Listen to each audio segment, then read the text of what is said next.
बात करने वाले हैं एक ऐसे कॉर्पोरेट केस की जिसने पूरे इंडिया स्टॉक मार्केट को हिलाकर रख दिया है।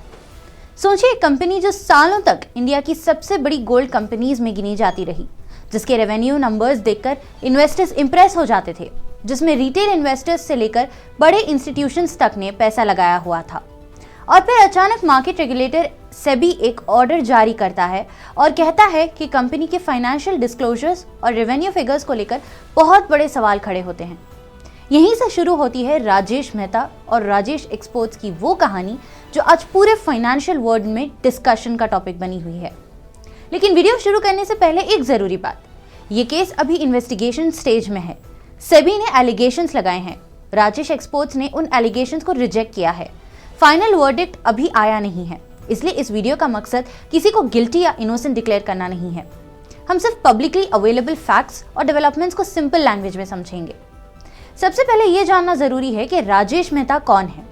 राजेश मेहता राजेश एक्सपोर्ट्स के फाउंडर एंड चेयरमैन हैं। राजेश एक्सपोर्ट्स का नाम गोल्ड रिफाइनिंग, ज्वेलरी मैन्युफैक्चरिंग और एक्सपोर्ट्स के लिए जाना जाता है।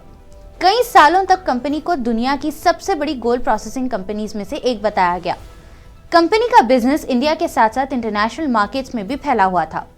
इन्वेस्टर्स के लिए राजेश एक्सपोर्ट्स एक एस्टैब्लिश नाम था, लेकिन फिर 3 जून 2026 को सेबी ने राजेश एक्सपोर्ट्स और राजेश मेहता के खिलाफ एक इंटरिम ऑर्डर पास किया। सेबी का आरोप है कि FY 2021 से FY 2025 के बीच कंपनी ने लगभग 15.15 लाख करोड़ ऑफ रुपीस के रेवेन्यू फिगर्स को मिसरिप्रेजेंट किया हो सकता है। रेगुलेटर ने कहा कि कंपनी के बहुत बड़े रेवेन्यूज क्लेम्स को इंडिपेंडेंटली वेरीफाई करना मुश्किल था। सेबी ने फ्रेश फॉरेंसिक ऑडिट का ऑर्डर दिया और राजेश मेहता पर कुछ मार्केट रिस्ट्रिक्शंस भी लगाई है। इन्वेस्टिगेशन चल रही है। 15.15 लाख करोड़ सुनने में इतना बड़ा क्यों लगता है? थोड़ा सिंपल एग्जांपल लेते हैं। आपने एक साल में 10 लाख रुपए का सामान बेचा। अगर आप रिपोर्ट में लिख दें कि आपने 1 करोड़ का बिजनेस किया है, तो इन्वेस्टर्स और बैंक्स को लगेगा कि आपका बिजनेस असल में कहीं ज्यादा बड़ा है। इसीलिए रेवेन्यू रिपोर्टिंग किसी भी लिस्टेड कंपनी के लिए सबसे इंपॉर्टेंट चीजों में से एक होती है। सेबी का कहना है कि राजेश एक्सपोर्ट्स के कुछ रिपोर्टेड नंबर्स और अवेलेबल रिकॉर्ड्स के बीच मिसमैच नजर आया। इसी वजह से इन्वेस्टिगेशन और गहरी हो गई। इस केस का एक बड़ा हिस्सा स्विट्जरलैंड बेस्ड कंपनी वालकैम्बी से जुड़ा हुआ है। सेबी का कहना है कि राजेश एक्सपोर्ट्स के कंसोलिडेटेड रेवेन्यूज का बहुत बड़ा हिस्सा फॉरेन सब्सिडरी से आता हुआ दिखाया गया। खासकर वालकैम्बी से रेगुलेटर ने कुछ रिपोर्टेड फिगर्स को लेकर सवाल उठाए हैं और कहा कि वेरिफिकेशन में डिफिकल्टीज आई। यहीं से कंट्रोवर्सी और भी ज्यादा बढ़ गई। कंपनी का डिफेंस क्या है? अब कहानी का दूसरा साइड भी उतना ही इंपॉर्टेंट है। राजेश एक्सपोर्ट्स ने सेबी के आरोपों को रिजेक्ट कर दिया। कंपनी का कहना है कि रेगुलेटर ने अकाउंटिंग ट्रीटमेंट और कंसोलिडेटेड फाइनेंशियल स्टेटमेंट्स को सही कॉन्टेक्स्ट में नहीं दिखाया। राजेश मेहता का कहना है कि कंपनी ने रेगुलेटर को बहुत सारे डॉक्यूमेंट्स दिए थे और जरूरत पड़ी तो वो फिर से डॉक्यूमेंट्स सबमिट करेंगे।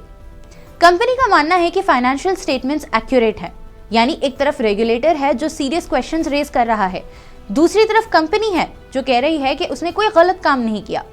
जैसे ही न्यूज सामने आई, इन्वेस्टर्स के बीच अनसर्टेनिटी बढ़ गई। कंपनी के शेयर्स पर प्रेशर देखने को मिला और स्टॉक में गिरावट आई। कई ट्रेडिंग सेशंस तक शेयर्स लोअर सर्किट तक पहुंच गए। सोशल मीडिया पर भी डिस्कशन शुरू हो गया। कुछ लोग इसे इंडिया के सबसे बड़े कॉर्पोरेट कंट्रोवर्सीज में से एक बता रहे हैं, जबकि कुछ एक्सपर्ट्स कह रहे हैं कि फाइनल कंक्लूजन तक इंतजार करना चाहिए। सबसे बड़ा लेसन क्या है? स्टॉक मार्केट ट्रस्ट पर चलता है। जब आप किसी कंपनी का शेयर खरीदते हैं तो आप उस कंपनी के डिस्क्लोजर्स और एनुअल रिपोर्ट्स पर भरोसा करते हैं। अगर उन नंबर्स पर सवाल उठते हैं तो नेचुरली इन्वेस्टर्स नर्वस हो जाते हैं, और जब इन्वेस्टर्स नर्वस होते हैं तो मार्केट भी रिएक्ट करता है। आम इन्वेस्टर क्या सीख सकता है? लेसन नंबर 1, सिर्फ रेवेन्यू देखकर इन्वेस्ट मत करो। लेसन नंबर 2, मैनेजमेंट क्वालिटी और कॉर्पोरेट गवर्नेंस को समझो। लेसन नंबर 3, अपना पूरा पैसा एक ही स्टॉक में मत लगाओ। और lesson number 4, social media rumours को इन्वेस्टमेंट एडवाइस मत समझो। लेसन नंबर 5, इन्वेस्टिगेशन कंप्लीट होने से पहले कंक्लूजन्स पर मत पहुंचो। दोस्तों, राजेश मेहता और राजेश एक्सपोर्ट्स का ये केस फिलहाल इंडिया के सबसे ज्यादा डिस्कस किए जा रहे कॉर्पोरेट केसेस में से एक है। एक तरफ सेबी के सीरियस एलिगेशंस है, दूसरी तरफ कंपनी का स्ट्रॉन्ग डिफेंस है। इन्वेस्टर्स वेट कर रहे हैं, मार्केट देख रहा है, एक्सपर्ट्स एनालाइज कर रहे हैं और सबको इंतजार है एक चीज का, फाइनल आउटकम। जब तक इन्वेस्टिगेशन पूरी नहीं होती तब तक फैक्ट्स और स्पेकुलेशन में फर्क समझना बहुत जरूरी है, क्योंकि स्टॉक मार्केट में सबसे कीमती चीज पैसा नहीं होती, सबसे कीमती चीज होती है ट्रस्ट। और जब ट्रस्ट पर सवाल उठता है तो उसका असर पूरे मार्केट पर पड़ता है।